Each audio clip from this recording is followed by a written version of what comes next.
Hello दोस्तों, good morning. आपका स्वागत है गोल्डन फ्यूचर प्लेटफॉर्म में। आज 25 जून 2022 है और मैं आप लोग के लिए 10 इंपॉर्टेंट करंट अफेयर का क्वेश्चन लेके आई हूँ जो आपके आने वाले एग्जाम के लिए बहुत ही ज़्यादा इंपॉर्टेंट रहेगा। अगर आप लोग मेरे चैनल पर नया हो तो चैनल को सब्सक्राइब कर लेना और बेल आइकन दबाना मत भूलना, जिससे कि आप लोग को मेरे आने वाले करंट अफेयर वीडियोज़ के नोटिफिकेशन मिल जाए और आपके एक भी इंपॉर्टेंट वीडियोज़ मिस ना होने पाए। आज का हमारा पहला क्वेश्चन है, हाल ही में अंतर्राष्ट्रीय ओलंपिक दिवस यानी इंटरनेशनल ओलंपिक डे कब मनाया गया है? इसका सही आंसर है ऑप्शन बी, 23 जून। 23 जून को अंतर्राष्ट्रीय ओलंपिक दिवस मनाया गया है। इंपॉर्टेंट पॉइंट से देख लेते हैं हम लोग। अंतर्राष्ट्रीय ओलंपिक दिवस हर साल 23 जून को मनाया जाता है। यह दिन खेल और स्वास्थ्य का जश्न मनाने के लिए मनाया जाता है। इस दिन का उद्देश्य खेलों के महत्व को बढ़ावा देना है। पहली बार कब मनाया गया था? 23 जून 1948 को मनाया गया। ये आप लोग को याद रखना है। इस साल का थीम क्या जो इम्पोर्टेंट है? एक साथ एक शांतिपूर्ण दुनिया के लिए, together for a peaceful world. हमारा अगला क्वेश्चन है, हाल ही में जम्मू कश्मीर के उधमपुर में भूकंप विज्ञान वेधशाला का उद्घाटन किसने किया है? इसका सही आंसर है option D, doctor Jitendra Singh ने जम्मू कश्मीर के उधमपुर में भूकंप विज्ञान वेधशाला का उद्घाटन किया है। इंपॉर्टेंट पॉइंट से देख लेते हैं हम लोग। उधमपुर में केंद्रीय मंत्री डॉक्टर जितेंद्र सिंह ने भूकंप वेधशाला का उद्घाटन किया। राष्ट्रीय भूकंप विज्ञान केंद्र ने शहर के दंदयाल इलाके में सीईओ कार्यालय के नज़दीक 20 लाख की लागत से भूकंप वेधशाला स्थापित की है। प्रदेश में अपनी तरह की यह तीसरी वेधशाला है। इससे उधमपुर के साथ डोडा, रामबन, किश्तवाड़ व अन्य जिलों में भूगर्भीय हलचल पर ज़्यादा सटीक जानकारी मिल सकेंगी। हमारा अगला क्वेश्चन है, हाल ही में federation of international cricketers association की पहली महिला अध्यक्ष कौन बनी है? इसका सही आंसर है ऑप्शन ए, लिसा स्टालेकर फीका की पहली महिला अध्यक्ष बनी है, यानी federation of international cricketers association की पहली महिला अध्यक्ष बनी है। इंपॉर्टेंट पॉइंट से देख लेते हैं हम लोग। पूर्व ऑस्ट्रेलियाई महिला क्रिकेटर लिसा स्टालेकर इतिहास रच दिया है। लिसा को federation of international cricketers association की अध्यक्ष नियुक्त किया गया है। भारतीय मूल की लिसा को यह पद देने का फैसला फीका की एग्जीक्यूटिव कमेटी की मीटिंग में लिया गया। यह मीटिंग स्विट्जरलैंड के नियान में हुई थी। लिसा ने अपनी ऑस्ट्रेलियाई टीम को 2013 में वर्ल्ड कप जिताया था। लिसा का जन्म कब हुआ था? 13 अगस्त 1979 को महाराष्ट्र के पुणे में हुआ था। हमारा अगला क्वेश्चन है, किस राज्य सरकार ने सरकारी स्कूली बच्चों के लिए बायजूस के साथ समझौता ज्ञापन पर हस्ताक्षर किया है? इसका सही आंसर है ऑप्शन डी, आंध्र प्रदेश। आंध्र प्रदेश ने सरकारी स्कूली बच्चों के लिए बायजूस के साथ समझौता किया है। इंपॉर्टेंट पॉइंट से देख लेते हैं हम लोग। आंध्र प्रदेश सरकार ने 16 जून को कक्षा 4 से 10 के सरकारी स्कूल के छात्रों के लिए गुणवत्ता उन्मुख सामग्री प्रदान करने के लिए एक एडटेक कंपनी बायजूस के साथ समझौता ज्ञापन पर हस्ताक्षर किया है। कक्षा 8 से कक्षा 10 तक के सभी छात्रों को डिजिटल सीखने को बढ़ावा के लिए टैबलेट भी दिए जाएंगे। मुख्यमंत्री ने कहा है कि इसका उद्देश्य यह सुनिश्चित करना है कि 2025 तक सरकारी स्कूल प्रशिक्षण सीबीएसई प्रशिक्षण के बराबर हो और छात्रों को 2025 सीबीएसई बोर्ड परीक्षाओं के लिए प्रशिक्षित किया जाए। हमारा अगला क्वेश्चन है, हाल ही में किस देश की महिला कुश्ती टीम ने अंडर 17 एशियाई चैंपियनशिप जीता है? इसका सही आंसर है ऑप्शन सी, भारत। अपना देश भारत ने महिला कुश्ती टीम ने अंडर 17 में एशियाई चैंपियनशिप का खिताब जीता है।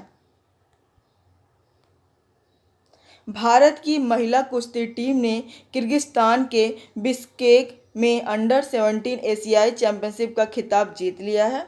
भारत ने 8 स्वर्ण, 1 रजत और 1 कांस्य पदक के साथ 235 अंक लेकर शीर्ष पर रहा है। जापान 143 अंक के साथ दूसरे स्थान पर है और मंगोलिया 138 अंक के साथ तीसरे स्थान पर है। मतलब पहले पे है भारत, दूसरे पे है जापान, तीसरे पे है मंगोलिया। इसका आयोजन कहाँ हुआ था? बिश्केक, किर्गिस्तान में। हमारा अगला क्वेश्चन है, हॉकी इंडिया ने किसे FIH महिला हॉकी विश्व कप के लिए कप्तान चुना है? इसका सही आंसर है ऑप्शन ए, सविता पुनिया। सविता पुनिया को FIH महिला हॉकी विश्व कप के लिए कप्तान चुना गया है। अब FIH आ रहा है तो इसके बारे में जान लेते हैं। इससे इसका फुल फॉर्म होता है इंटरनेशनल हॉकी फेडरेशन, हिंदी में कहा जाता है अंतर्राष्ट्रीय हॉकी महासंघ। इसका स्थापना हुआ है 7 जनवरी 1924 को। मुख्यालय है लुसाने, स्विट्जरलैंड में। CEO हैं, मुख्य कार्यकारी अधिकारी हैं थेरी वेल, और अध्यक्ष हैं डॉक्टर नरेंद्र ध्रुव बत्रा, जो 2024 तक रहेंगे। हमारा अगला क्वेश्चन है, हाल ही में किसने विमेंस प्राइज फॉर फिक्शन पुरस्कार 2022 जीता है? इसका सही आंसर है option D, Ruth Ozeki women's prize for fiction पुरस्कार 2022 जीता है। इंपॉर्टेंट पॉइंट से देख लेते हैं हम लोग।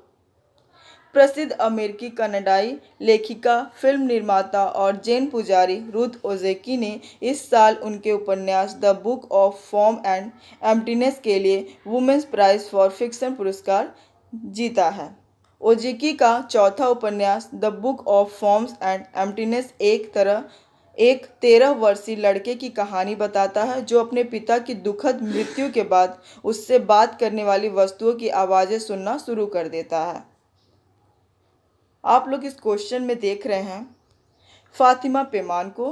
फातिमा पेमान ऑस्ट्रेलिया की संसद में हिजाब पहनने वाली पहली मुस्लिम महिला बनी है। आरती प्रभाकर अमेरिका के राष्ट्रपति की विज्ञान सलाहकार नियुक्त हुई हैं। दिव्येंदु बरुआ बंगाल के शीर्ष शतरंज संगठन के अध्यक्ष नियुक्त हुए हैं। हमारा अगला क्वेश्चन है, हाल ही में प्रधानमंत्री नरेंद्र मोदी ने BR Ambedkar school of economics का उद्घाटन कहाँ किया है? इसका सही आंसर है ऑप्शन ए, बेंगलुरु। बेंगलुरु में प्रधानमंत्री नरेंद्र मोदी ने BR Ambedkar school of economics का उद्घाटन किया है। इंपॉर्टेंट पॉइंट्स हम लोग देख लेते हैं।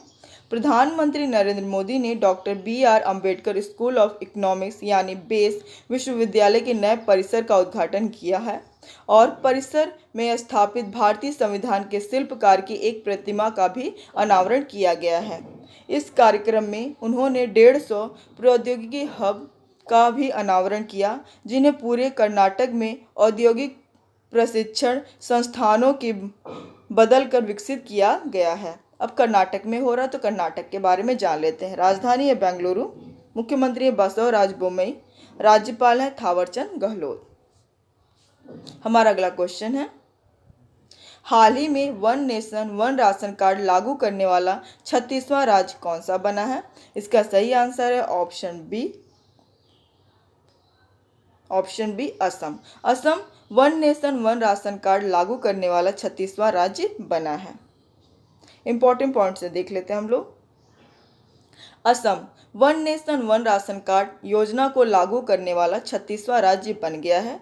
इसके साथ one nation one ration card योजना को सभी 36 राज्यों और केंद्र शासित प्रदेशों में सफलतापूर्वक लागू किया गया है, जिससे पूरे देश में खाद्य सुरक्षा पोर्टेबल हो गई है। यह अगस्त 2019 में उपभोक्ता मामले, खाद्य और सार्वजनिक मंत्रालय द्वारा शुरू किए जाने के बाद लगभग 80 करोड़ लाभार्थियों को कवर करते हुए कम समय में तेजी से लागू किया गया है। मतलब इसका उद्घाटन कब हुआ था, कब लागू किया गया था? इसे 2019 में किया गया था और अब तक इन्होंने 36 राज्यों को कवर कर लिया है। अब असम आ रहा तो असम के बारे में जान लेते हैं। असम की राजधानी है दिसपुर, मुख्यमंत्री हेमंत बिस्वा शर्मा, राज्यपाल है जगदीश मुखी।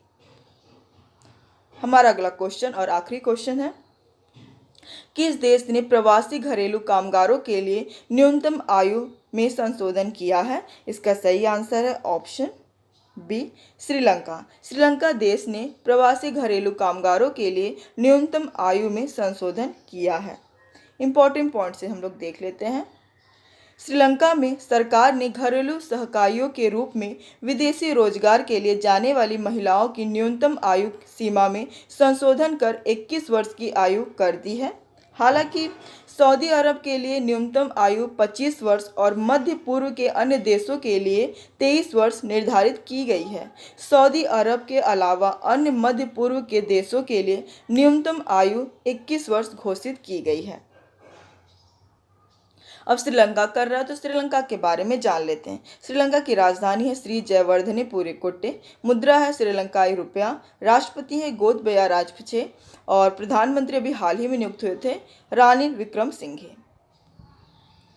कल का जवाब है हाल ही में किस राज्य सरकार ने मुख्यमंत्री मातृशक्ति योजना शुरू किया है? इसका सही आंसर है ऑप्शन ए गुजरात। गुजरात राज्य सरकार ने मुख्यमंत्री मातृशक्ति योजना शुरू किया है।